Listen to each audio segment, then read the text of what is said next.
Well done.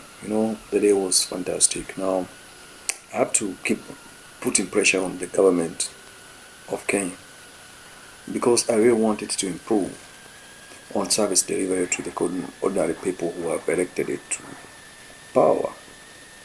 And immigration is one of the critical issues that we need to discuss. Nobody migrates without a reason. And before you make a move to migrate to another particular place, there is always this mentality. You cannot migrate without contacts.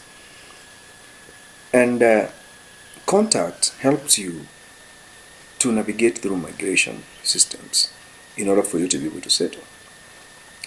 The situation we are witnessing in America right now about Somalis is simply because of porous border and weak migration system in Kenya, particularly bordering Somalia and Kenya.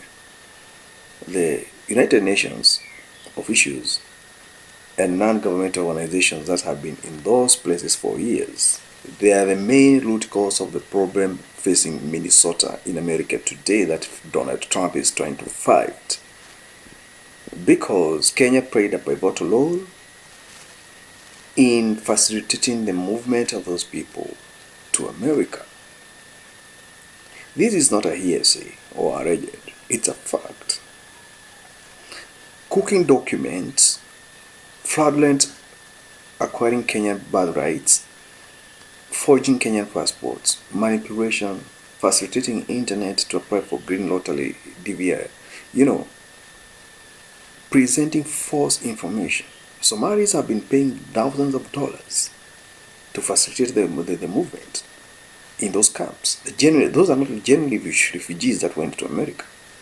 The very first bunch of the people that were genuinely processed to go to America, they organized funds, and those funds they sent to the people in Somalia, and those people in Somalia managed to get to the camp, and from the camp they bought their way out to America using forged fraudulent documents.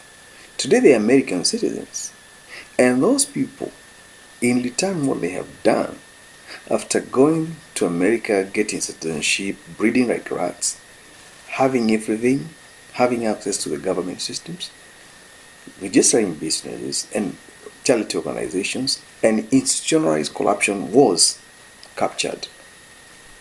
All that money later on was sent to Kenya. That's why we have these skyscrapers mushrooming all over prime areas in Nairobi. Easily, they bought those houses. They built them with the money stolen from America. That's why I'm saying immigration is a theft of identity. It's collapsing of vital government institutions because of corruption. Now America is trying to recover all what was stolen from it by illegitimate citizens. Me, when I go to Nairobi, I walk around, I see those skyscrapers. I wonder which work are these people doing to build these houses? Apartments with 20 floors, 20 with 100 units, and they don't give it to any other person if you're not a Somali. So, and for them, they don't want you to pay them back cash. They don't want an EFT or whatever. They want cash. You have to pay in dollars. The money laundering system that has been created here in Kenya, spreading all the way to Minnesota in America, in UK, in Germany.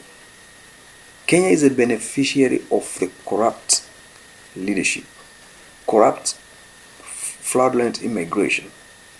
It doesn't matter. That is a fact.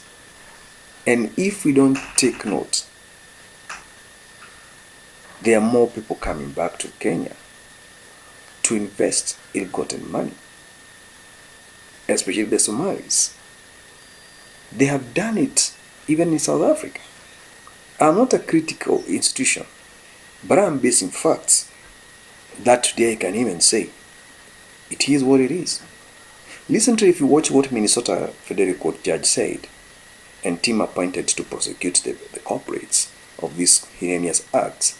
They were clearly stating the proceeds of this corruption are already settled in Kenya. It is wired there. They trace the money. It is going there. And that is a fact.